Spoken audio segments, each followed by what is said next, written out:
Well, today we're finally here. This is the day that YouTube and the Federal Trade Commission decide our fate. Either we stay or we have to leave forever. The way I see it now, I feel like this was all just something I should have anticipated years ago. Because this entire decade, with YouTube becoming a growing community, because ever since it first started, not even 15 years ago, it was just another one of those websites where you could upload videos and hopefully people out there would get to know about you. But since then, 14 years, getting close to 15, we've seen a lot happen. We've seen web series push on towards the platform itself. We've seen videos of all sorts become viral. And a platform like this was especially notable for receiving a lot of high quality video where by now they've racked up tens of millions, hundreds of millions, billions of views. Songs out there like Gangnam Style, Despacito, and others out there, they wouldn't have gotten into the billions if it weren't for YouTube itself. But now that we're here, December 10th, which was the date that had been planned on for the COPPA effect to take place, the Federal Trade Commission and Google, they're both going to do what they can to determine who is actually going to be worth keeping on the platform. Any channel, of course, that does in fact have a lot of dysfunction to it, we might as well just see them never again. And in my case, I've really been doing whatever I could just to keep my channel in line, away from any of the horrible things that many other YouTubers out there had interacted in. But so far, nothing's really happening. I haven't really gotten a message from YouTube or Google, nor have I gotten a message directly from the FTC. I haven't gotten an email, I haven't gotten a phone call from them, I haven't gotten anything, even though it's nearly noon of December 10th. And I can't be sure exactly how long it could take before my channel ever does go offline, but of course, I probably shouldn't worry about that. Not anymore. Because after all, I should at least try to move on in case my channel does get shut off permanently. Just like what happened with Vine, let's say. I ended up moving on from that after the Vine camera ended up coming around, and I gave it a try at least a few times throughout 2017 and even some of 2018. But of course, at that time, the Vine camera was already deemed to be not as functional as we thought.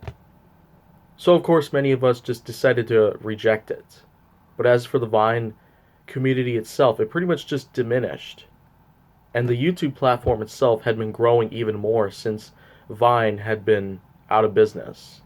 Twitter pretty much killed it off. But speaking of Twitter, as it turns out, I've looked into a lot of possible motives that Twitter might have gone on as a way of probably shutting down random people's accounts, just simply permanently suspending them or banning users of all sorts like myself.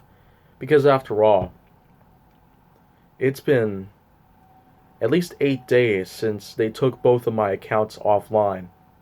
Both of my Twitter accounts have been permanently suspended, and it just so happens that, well, they're not really answering any of my messages.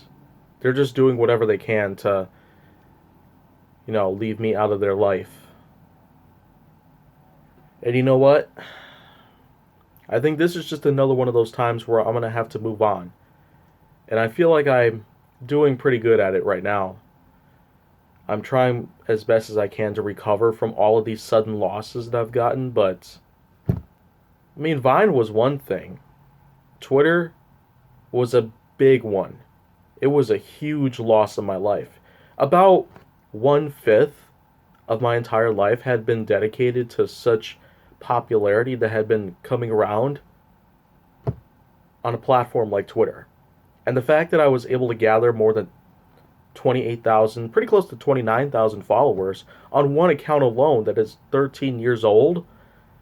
Well, it'll be 13 and a half in a little while, but the way I see it, this is just a huge deal to me.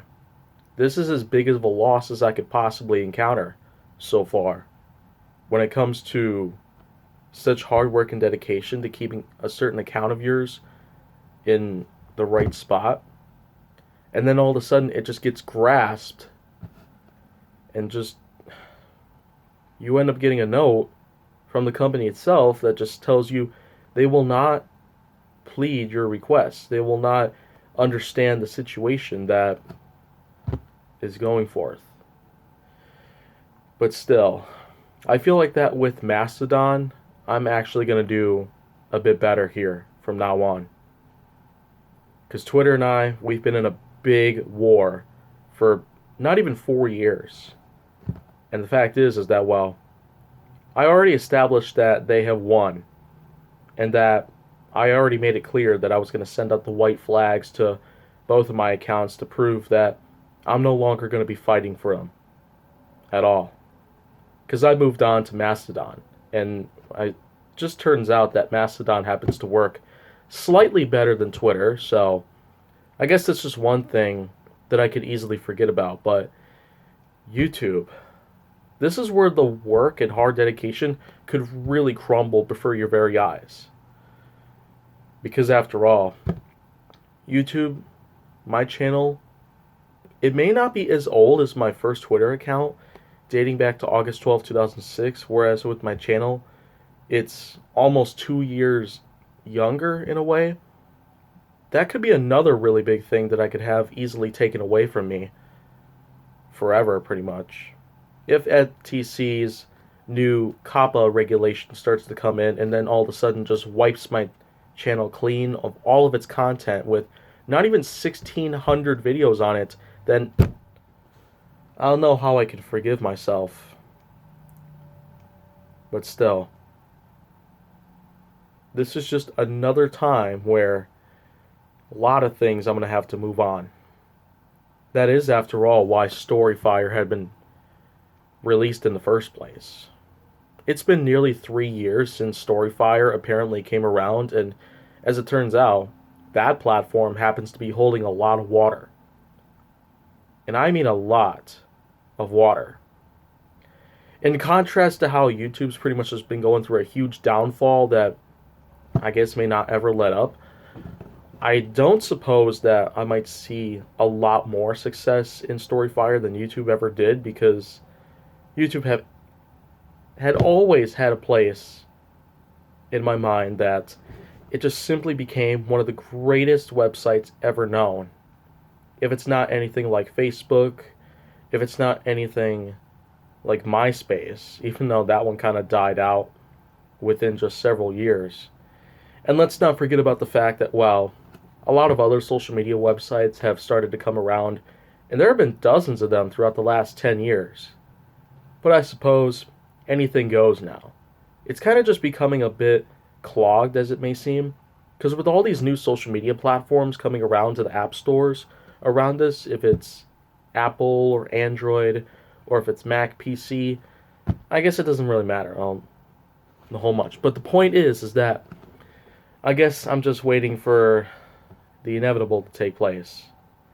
And so I guess I'll see where it all goes from here. I don't know what would happen in a few days, but of course, anything does change. I guess I'll let any of y'all know about it, no matter what platform it is. And if you want to see more, go down to my channel, if that ever happens. Make sure that you like, subscribe, comment, follow me on social media, and stay on the Hollywood side.